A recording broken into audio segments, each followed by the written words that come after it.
Fala, meu lindo, minha linda.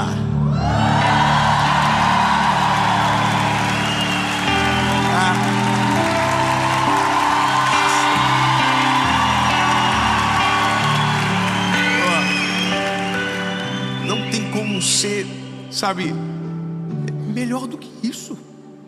Tá muito bom. Eu espero que você na sua casa sinta exatamente aquilo que Deus está proporcionando para nós. A palavra, ela é viva.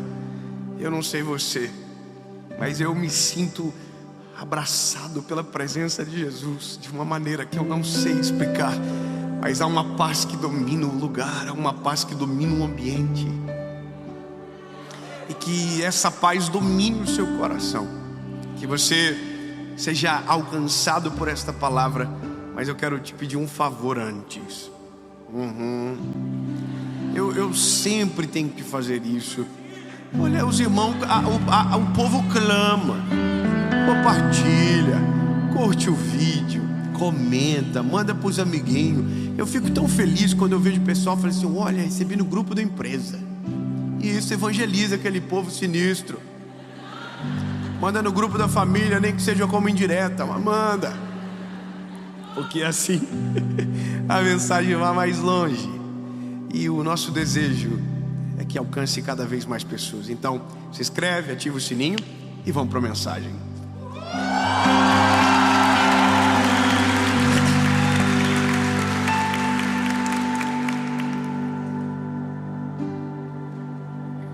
O texto é de João, capítulo de número 4, versículo de número 6.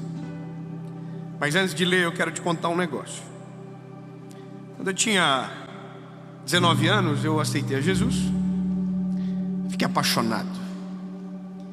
Eu não comecei a pregar porque queria. Comecei porque não conseguia parar de falar. Apaixonei. Me lembro que naquele momento da vida eu estava na faculdade. Fazia direito. E eu tinha acabado de criar uma palestra chamada Não Perca o Foco. Eu era muito metido, porque meu sonho era ser professor universitário. E eu pensava comigo: como que eu vou ser um professor de faculdade? Pobre. Meus pais não tinham nenhuma influência naquela universidade. Não tinha o QI, quem indique. Então pensei: vou ter que construir um caminho sozinho. E fiz um projeto onde eu dava uma palestra para todas as turmas de direito que entravam na faculdade, para falar sobre as matérias propedêuticas do que as pessoas iriam ouvir. E eu estava só no segundo semestre, mas eu parecia que estava no 10º, porque eu tinha estudado bastante. E eu me lembro que aquilo virou um outro projeto, um projeto social, onde eu ia nas escolas para falar com alunos que estavam com alto índice de reprovação. Então essa era a minha realidade. Eu fazia porque tinha um desejo de ser um professor, mas aquilo estava virando um ministério e eu não sabia, sabe? E um dia, talvez um dos primeiros que eu dei uma palestra num colégio público de alunos que iriam reprovar, eu me lembro que eu olhei aqueles alunos e pensei assim: bom, como pode? São tudo muito inteligentes, eles falavam bem, conversavam, articulavam. E eu fiquei pensando: por que eles estão com um problema para passar de ano, né? O que acontece? Eu perguntei para a professora: eu posso conversar com eles no final, individualmente? Um minutinho, eu quero só fazer algumas perguntas. E a professora falou: pode fazer. Não é a minha área, eu não sou psicólogo, mas eu só queria conhecer mesmo. E eu perguntei: oi, tudo bem? Qual que é o teu nome? A pessoa falava. E aí as histórias eram todas muito parecidas. Todos que estavam ali, na maioria, estavam dentro de uma família desestruturada emocionalmente. Os pais separados, e aquilo era só reflexo, na verdade. Mas teve uma história que acabou com o meu coração.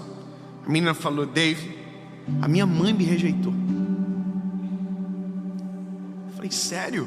Como assim? Ela falou: a minha mãe um dia falou para mim nos meus olhos, dizendo que ela não queria que eu tivesse viva,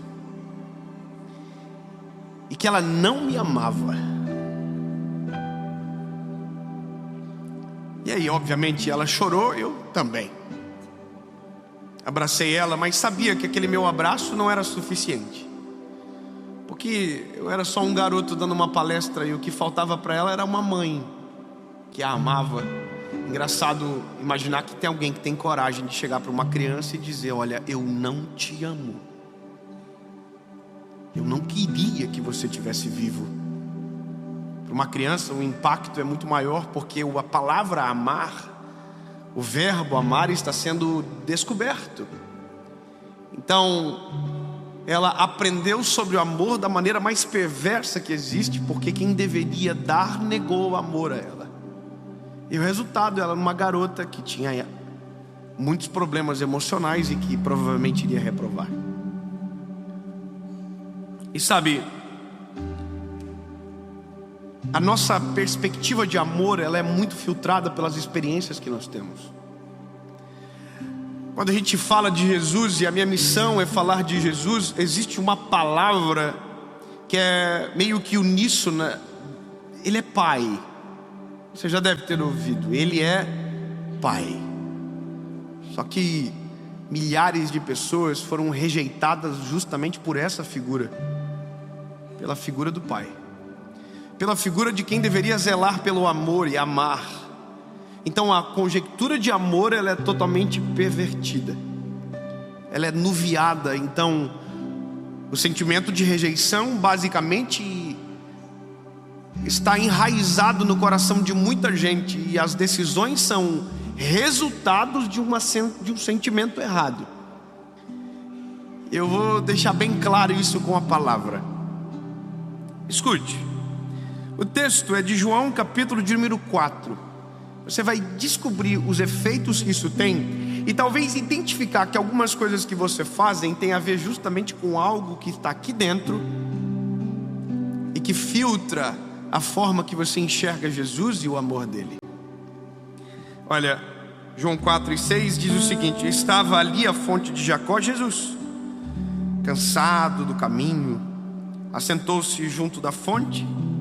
Era quase meio-dia. E veio uma mulher de Samaria tirar água e disse: Jesus, dá-me de beber. Jesus disse a ela: dá-me água de beber. Porque os seus discípulos tinham ido à cidade comprar comida. Ele estava sozinho. E disse, pois, a mulher samaritana: como eu, sendo samaritana, vou dar água para um judeu? Amém. Há um texto nos evangelhos que diz que Jesus, antes de chegar à cidade de Samaria, ao poço de Jacó, pediu que os seus discípulos entrassem na cidade adjacente para pegar comida. Ou seja, esse encontro com Jesus não foi um acaso. Esse encontro com Jesus foi planejado por Jesus.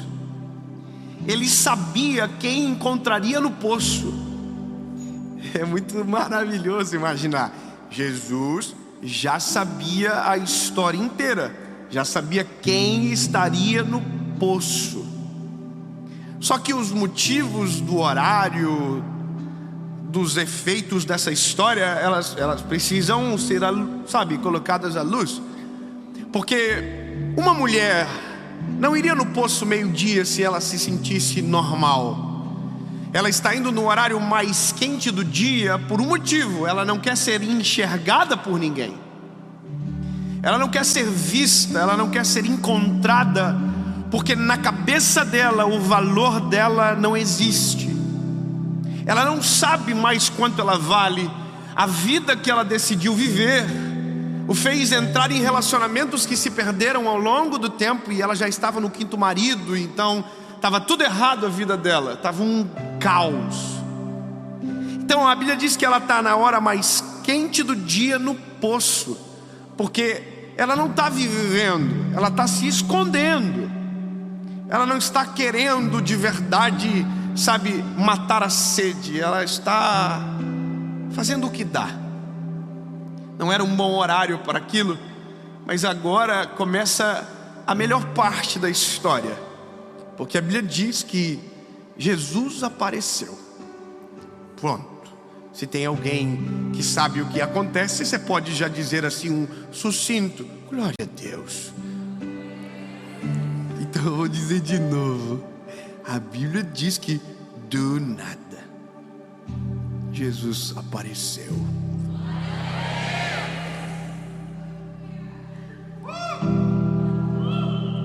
Jesus chegou maravilhoso, extraordinário, sozinho. Por que sozinho? Porque tem coisas que Jesus não vai usar eu para falar com você. Os discípulos não serão necessários, e se chegarem, talvez serão até o motivo para a conversa não rolar. Tem coisas que Jesus vai resolver sozinho, dentro do nosso coração, olhando nos nossos olhos, com a gente. Tem coisas que Deus fala no público, tem coisas que Deus resolve no secreto. Amém? Então Jesus chegou, essa mulher está tirando água, e ele disse para a mulher: você pode me dar água? E a mulher, espantada com aquele homem pedindo água, disse: como assim? Você sabe quem eu sou? Eu sou samaritana. O que ela está dizendo para Jesus? Eu não tenho valor nenhum para vocês. Vocês são judeus, e judeu não bate com samaritano. E outra coisa, ela está querendo assim: querido, não é um bom momento para falar comigo. Eu só quero pegar água e eu quero vazar. Eu não quero que ninguém me veja aqui. Eu não estou no bom dia, eu não estou no momento bom. E aí Jesus disse para ela: não, linda, na verdade, se você soubesse com quem você está falando, não seria eu que te pediria água, você me pediria água. E a água que eu te der e você beber, nunca mais você vai ter sede.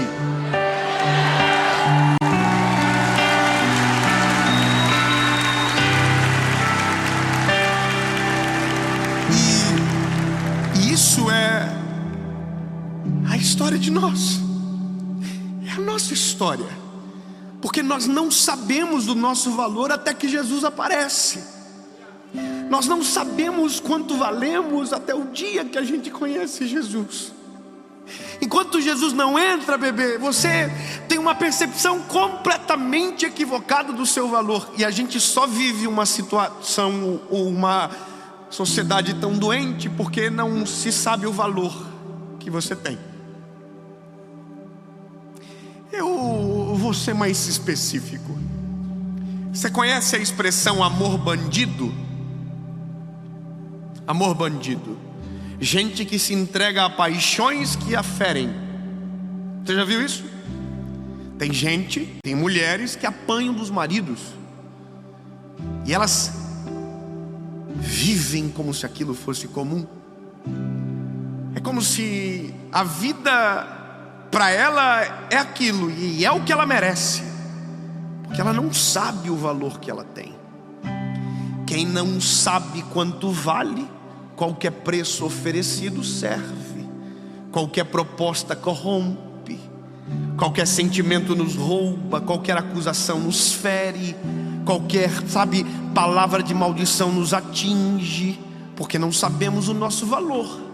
Agora, quando sabemos o nosso valor, quanto valemos para aquele que nos comprou, aí, bebê, aí fica diferente. O barquinho muda de direção, porque quem sabe o preço que vale não se entrega em qualquer proposta. Sabe por que tem gente que se entrega aos vícios da vida? Porque não sabe quanto vale. Sabe por que tem gente que se entrega ao pecado de uma vez? Porque não sabe quanto vale. Não sabe quanto vale. Quanto você acha que você vale? Quanto vale a tua paz? Quanto vale você? Sério, de verdade. Se fosse dar um preço, qual seria o seu preço? Se você estivesse numa prateleira, qual seria o preço seu? Você estaria nos produtos nobres, ou você estaria na promoção? Você estaria na prateleira do que ninguém pega? Porque normalmente a nossa percepção, e eu não estou falando de algo com o ego inflamado, eu estou falando de Jesus. Você vai entender já já. Mas entende, quando o apóstolo Paulo disse: porque fostes comprados por alto preço, Ele está dizendo o seguinte: talvez para você não valha nada, talvez para o outro seu valor é efêmero, mas para quem pagou, custou o filho. Agora, a questão é, a gente só percebe o valor quando olhamos para Jesus e o que Ele faz. A gente só percebe quando Ele entra na história. Então, me permita deixar Ele entrar na história. Me permita, porque é só isso que eu sei fazer na vida. Eu só consigo falar dele. Então, porque Ele entrou, e eu também não tinha muita noção de quanto valia, e vivia qualquer coisa, de qualquer maneira, de qualquer jeito, porque não sabia o preço. Não sabia.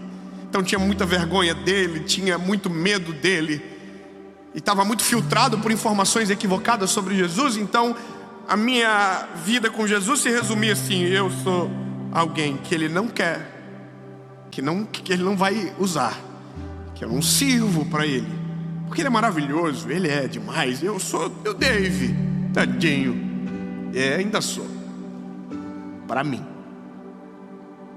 E aqui a gente olha na Bíblia e a gente identifica claramente em todos os personagens quem se sentia amado, o que vivia, quem não se sentia amado, como era a sua história. Quem ficar tentando o tempo inteiro provar, sabe, provocar, é carência. O nome disso é carência. Você conhece alguém carente? Sabe, a pessoa que fala assim: tu me ama. Você conhece alguém? É você? Qualquer coisa que acontece, porque Deus não me ama, porque é carência.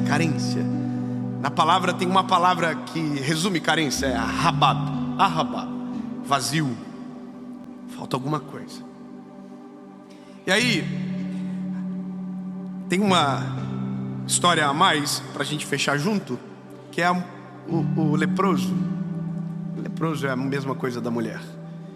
Não queria estar onde estava, mas como a multidão passou, ele estava perto, aproveitou o ensejo. E a Bíblia diz que quando ele chega perto de Jesus e diz que precisa ser purificado, Jesus trata ele de maneira diferente do que a gente imagina. O leproso imaginou que seria excomungado, expulso, sabe, escorraçado, talvez até apedrejado pela condição que o tinha, porque a doença era contagiosa. Mas a Bíblia diz que Jesus não fez isso. A mulher do poço de Jacó pensou que seria humilhada por Jesus, escorraçada por ele. Jesus não fez isso. A mulher do fluxo de sangue pensou que ia ser humilhada, envergonhada. Sabe, Jesus não fez isso. Os cegos que estavam sendo calados pensou que Jesus os mandaria calar. Jesus não fez isso. E esse é o problema nosso, porque a gente olha para os que os outros fazem e pensamos que Deus faria da mesma maneira. Medimos o amor de Deus com as nossas experiências. Então, a partir de agora, quando alguém dizer que Deus é Pai, Ele não é o seu Pai terreno. Ele é muito maior, e o amor dele é incomparável. Ele não abandona, Ele não rejeita, Ele não exclui, Ele não trata diferente, Ele não tem filho preferido, Ele não trata um melhor do que o outro, Ele não ama um mais do que o outro. Ele é Pai, só que não é o Pai que a gente conhece. Ele é muito melhor. Ele é perfeito em amar, Ele é perfeito em cuidar, você entende? É muito maior.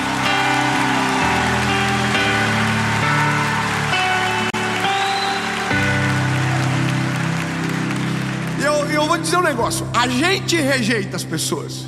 A gente é assim. A religião faz isso. A gente rejeita o A, a gente rejeita o B, e a gente diz: você não pode, assim você não consegue. E a gente está dizendo: não.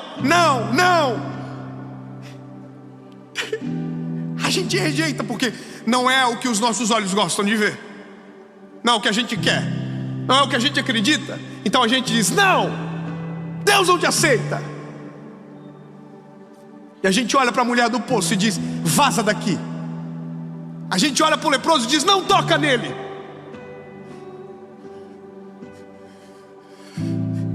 A gente olha para os cegos e diz: cala a boca. E aí Jesus diz: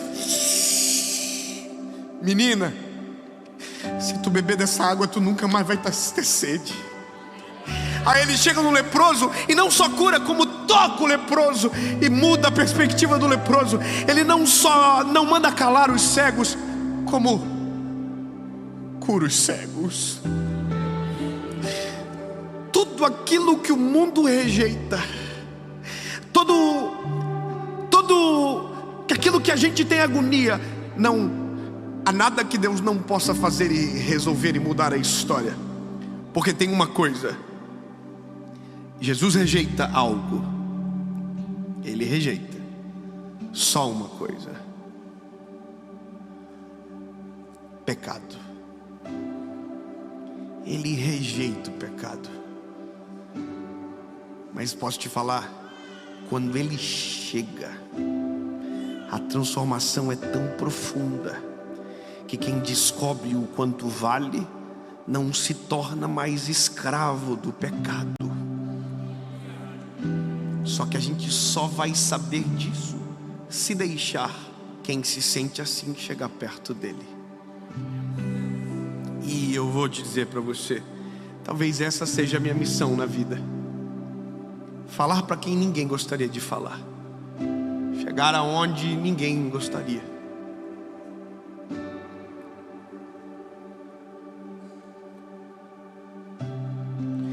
E eu até queria ser normal.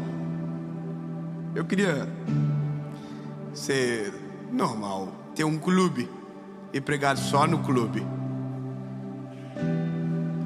Mas não foi por isso que Jesus morreu na cruz. Quando Jesus vai naquele poço e conversa com aquela mulher, Jesus restaura algo dentro dela, o valor dela. O valor. Quando Jesus toca no leproso, Jesus não só cura o leproso, Jesus resgata o valor dele. Quando Jesus cura os cegos, ele não só faz o cego ver, ele restaura a visão do cego. Entende?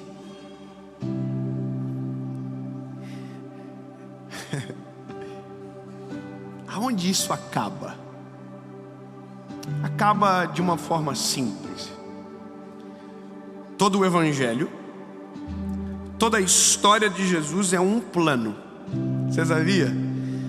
O nome que a gente chama é o plano de salvação. O evangelho é o plano de Deus para salvar o homem.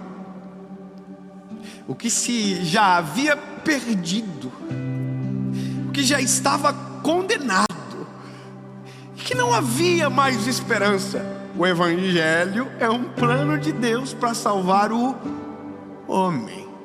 Salvar o homem do pecado, salvar o homem do inferno, salvar o homem de si próprio. Só que aí Deus tem uma brilhante ideia. Precisava-se de um penhor, precisava de um preço, precisava de algo que fosse tão poderoso que somente um preço tão alto poderia justificar um perdão tão grande, que somente um preço tão alto poderia deixar tão claro o tamanho do amor. E esse amor era justamente para que eu e você não fôssemos escravos, para que nós não nos sentíssemos rejeitados e esquecidos por Deus, para que a gente não se entregasse, mas para que olhássemos no espelho e disséssemos: não, você não é o que o mundo diz sobre você, você não é o que o mundo plantou dentro de você, você é o resultado da perfeição do Criador. Ele fez você com as suas mãos, com as próprias mãos o formou e com o sangue dele te salvou. É maior.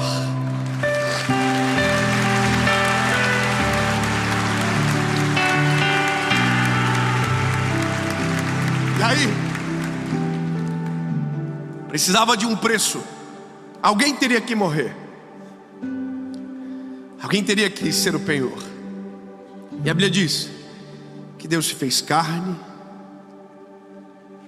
habitou no meio de nós. E um dos textos que eu amo é João, capítulo de número 3, versículo de número 16. Porque Deus amou o mundo de tal maneira que entregou o seu Filho na cruz do Calvário, para que morresse por mim e por você, para que todos aqueles que nele crerem não pereçam, mas tenham a vida eterna.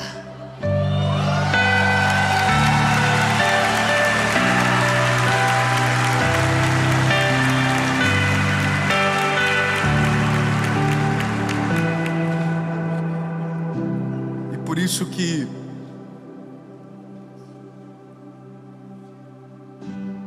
eu não consigo aceitar quem acredita que Jesus não pode mudar a história, ou que Jesus não pode chegar na história, porque se sente às vezes menos do que um e outro.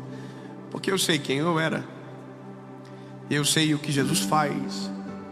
E uma das coisas mais incríveis da vida é saber que o preço que Jesus pagou por mim não foi para eu viver aqui só.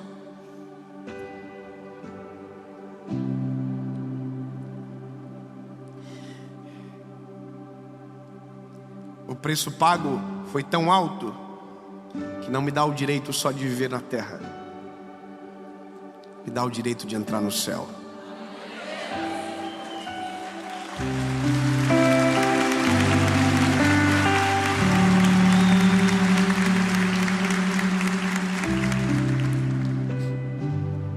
A mulher do poço saiu entrando pela cidade dizendo: eu conheci um homem que mudou toda a minha perspectiva, que mudou a minha vida. Eu não consigo dizer. A Bíblia diz que ela entrou na cidade anunciando o que havia acontecido. É como se aquele que estava se escondendo agora de repente sabe que tem voz. O leproso, a Bíblia diz que ele foi purificado. Se você olhar no original, o purificado que ele queria era para ter acesso ao templo. Ele queria voltar à comunhão, e a Bíblia diz que ele pôde voltar. Porque Jesus não só nos cura de doenças físicas, Jesus cura a nossa emoção, Jesus cura nossas perspectivas. Então, lindo, deixa eu falar algo para você. Se você se sente rejeitado, o menor, o pior, sabe? E talvez esse sentimento te aprisionou tanto tempo e você não consegue viver e se entrega a qualquer paixão, e qualquer proposta te compra porque o teu preço parece ser muito baixo. Então deixa eu te falar, lindo, você na verdade custa muito caro. Olha para mim, muito caro, para que você pudesse ouvir essa mensagem hoje. Alguém precisou morrer no teu lugar, porque a Bíblia diz que Ele morreu a nossa morte para que pudéssemos ter a sua vida, a vida de Jesus em nós. Portanto, não aceite o que dizem ao teu respeito, não aceite carência como realidade, não se entregue a paixões que te desvalorizam e te desmerecem. Assuma o teu lugar no mundo, assuma o seu lugar na presença de Jesus, porque é o único lugar onde o nosso preço é correto.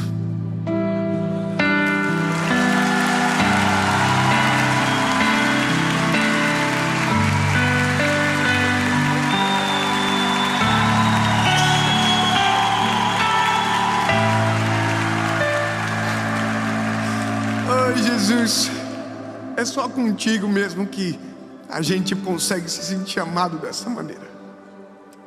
É só na tua presença que a nossa alma é curada, nossas emoções cicatrizam, e é só contigo, Jesus.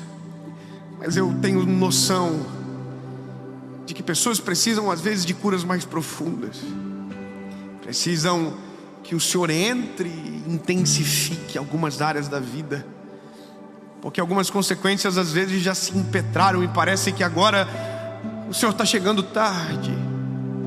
Mas o Senhor resgata o nosso preço, O Senhor nos faz lembrar quanto valemos, porque não fomos comprados por pouco valor.